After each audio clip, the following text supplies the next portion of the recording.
Значит, разведение костра в отсутствие спецсредств, спички, зажигалка и так далее. Мокрые дрова. Но самое проще, это мне отец приучил с детства, я таскал труд, кремень и огнево. То есть труд, значит, ну, видите, вот уже практикум семинар можно провести там.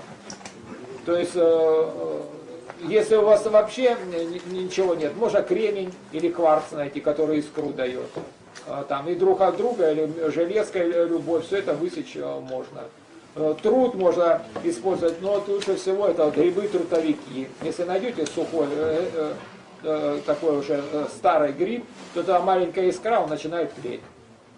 Чтобы найти на природе там растопку, ну в вашем местности, я не знаю, есть хвойный у вас старый пенек, если найдете хвойный, если его там настружить тоненько, это будет хорошая растопка. Мох сухой можно найти. Если камыш у вас тут растет, то если вы разломаете внутри, при любой погоде, во время дождя, там, снега, тоненькие пленочки такие есть. Вот даже искра туда попадает, и все это загорится, вспыхнет. Сможете раздуть костер. То есть, ну это лучше всего, конечно, практикум семинар. То есть, на самом деле, опытного человека разденьте догола, выкиньте в лес на мороз, и он там выживет.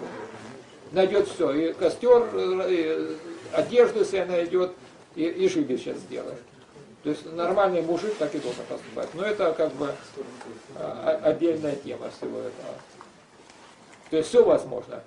Вот наших предков после революции вывозили в тайгу с одним топором вместе с семьями. Бросали, и они там выживали. Знаете ж об этом? Выживали? Ну и нам так придется. Учитесь, пока не поздно.